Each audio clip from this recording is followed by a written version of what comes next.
संजय राऊत यांनी केलेलं ट्विट असेल, संजय राऊत यांनी ऑपरेशन तुडवा संदर्भात केलेलं आवाहन असेल, या सगळ्याचा समाचार घेतलेला आहे. थेट जाऊयात. मनश्री पाठक आपल्या प्रतिनिधी नंदनवन बंगल्यावरून आपल्या सोबत जोडल्या गेलेल्या आहेत. मनश्री, आपण बघतोय हे खासदार आज पत्रकार परिषद घेणार आहेत. सगळे नंदनवनला पोहोचतील. थोड्या वेळात 6च्या 6 खासदार नंदनवन मध्ये असतील.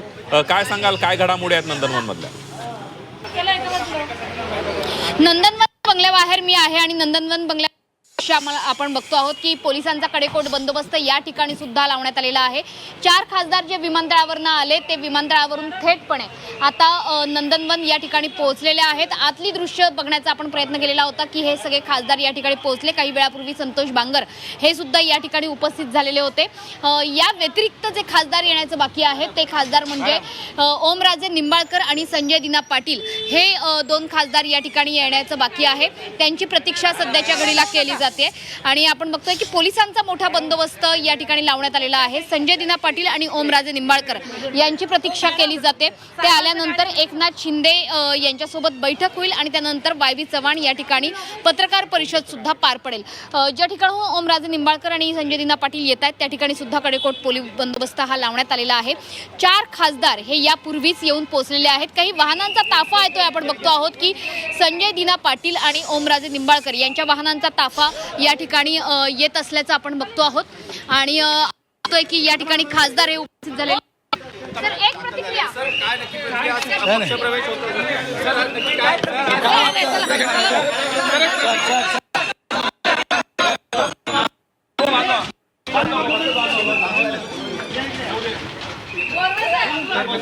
तर काही आमदार हे सुद्धा या ठिकाणी भेटीला आलेले आहेत आणि पोलिसांचा ताफा यासोबतच वाहनांचा ताफा हा सातत्याने येतोय आणि उपमुख्यमंत्री एकनाथ शिंदे हे आता या ठिकाणी येऊन पोहोचलेले आहेत. नंदनवन या ठिकाणी एकनाथ शिंदे दाखल झालेले आहेत. एकनाथ शिंदे हे आता या खासदारांची बैठक घेतील. काही आमदार हे सुद्धा या ठिकाणी आलेले आहेत. यामध्ये संतोष बांगर हे यापूर्वीच येऊन पोहोचलेत, मात्र संजय दिना पाटील आणि सोबतच ओमराजे निंबाळकर हे अजून या ठिकाणी पोहोचले नाहीत. मागून आणखीन काही गाड्या येत आहेत की ज्यामधून जो ताफा येतोय खासदारांचा त्या पद्धतीने आपण बघतोय की नंदनवन या ठिकाणी हे सगळे जण बैठक करतील आणि त्याच्यानंतर पत्रकार परिषद होईल. एकनाथ शिंदे यांनी आता सुद्धा माध्यमांना सामोरं जाणं टाळलेलं आहे. थेटपणे पत्रकार परिषद होईल. मात्र एकंदरीत नंदनवन बाहेरचा हा जो माहोल आपण बघतो आहोत, ही जी स्थिती आपण बघतो आहोत की अगदी हाय व्होल्टेज ड्रामा कदाचित या पत्रकार परिषदेमध्ये सुद्धा आपण बघू शकतो की आमदार आणि खासदार अशी एकत्रितरित्या बैठक घेतली जाते का अशा शंकेला सुद्धा सध्याच्या घडीला वाव आहे. कारण काही मोजके आमदार आणि हे 6ही खासदार हे सध्याच्या घडीला नंदनवन या ठिकाणी आलेले आहेत. आणखी काही गाड्या येत आहेत, आणखीन काही ताफे येत आहेत, त्यामधून कदाचित हे आमदार येतील. यापूर्वी संजय देशमुख, संजय जाधव, भाऊसाहेब वागचौरे आणि सोबतच नागेश पाटील आष्टीकर हे या ठिकाणी येऊन पोहोचलेले होते.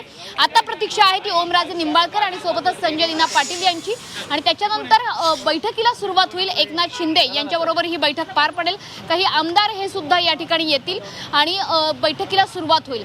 बैठकीनंतर एकत्रितरित्या पत्रकार परिषद घेण्याचा एक मनसुबा आखण्यात आलेला आहे. एकत्रितरित्या ही पत्रकार परिषद वायबी चव्हाण या सेंटर या ठिकाणी होईल. ज्या पत्रकार परिषदेमध्ये स्वतः उपमुख्यमंत्री एकनाथ शिंदे हे सुद्धा हजर असण्याची शक्यता आहे.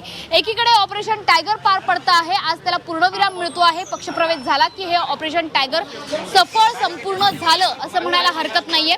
हे ऑपरेशन संपूर्ण झाल्यानंतर पुन्हा एकदा ऑपरेशन तुडवा होणार आहे का, अशा पद्धतीच्या ज्या राजकीय शंका उपस्थित केल्या जात होत्या त्याला सुद्धा कदाचित उत्तर देण्यात येईल. त्याच्यामुळे ऑपरेशन टायगर वर्सेस ऑपरेशन तुडवा अशा प्रकारची ऑपरेशन्स ही वारंवार आता आपल्या समोर येत आहेत. त्याच्यामुळे तर आज झाल्यानंतर पक्षप्रवेश झाल्यानंतर विरोधकांना विशेषतः उद्धव ठाकरे यांच्या शिवसेनेला कशा पद्धतीने उत्तर दिली जात आहेत हे बघणं महत्वाचं आहे. अगदी या पत्रकार परिषदेमध्ये हे फुटीर खासदार काही गौप्यस्फोट करणार असल्याची माहिती सुद्धा सुरू आहे, माहिती मिळते, चर्चा सुरू असल्याचं कळतंय.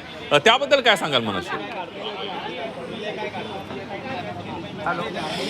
विशेषतः या पत्रकार परिषदेमध्ये सगळ्यांच्या नजरा अर्थातच आपली सुद्धा नजर असणार ती म्हणजे ओमराजे निंबाळकरांवर. कारण ओमराजे निंबाळकर वारंवार माध्यमांसमोर येत आहेत, त्यांची भूमिका ठेवत आहेत.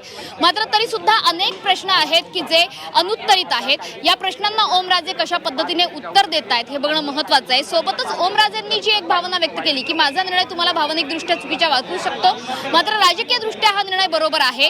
अशाच पद्धतीचा निर्णय इतर खासदारांनी घेतला का? इतर खासदार आता मतदारांना काय काय उत्तर देणार आहे? आणि सगळ्यात महत्त्वाचं, उद्धव ठाकरेंच्या शिवसेनेकडनं जे वारंवार आवाहन केलं जातं की मतदारसंघात आता तुम्ही मला फिरून दाखवा, अशा पद्धतीच्या आव्हानाला हे खासदार नेमकं काय उत्तर देणार आहे हे बघणं सुद्धा तितकंच गरजेचं आहे. आज शिवसेनेसाठी, एकनाथ शिंदेसाठी हा पुन्हा एकदा महत्त्वाचा आणि मोठा दिवस ठरतोय, कारण शिवसेनेमध्ये, उद्धव ठाकरेंच्या शिवसेनेमध्ये ही उभी फूट पडल्याची ही वेळ आहे आणि ही सलग दुसऱ्यांदा ही उभी फूट पडते आहे.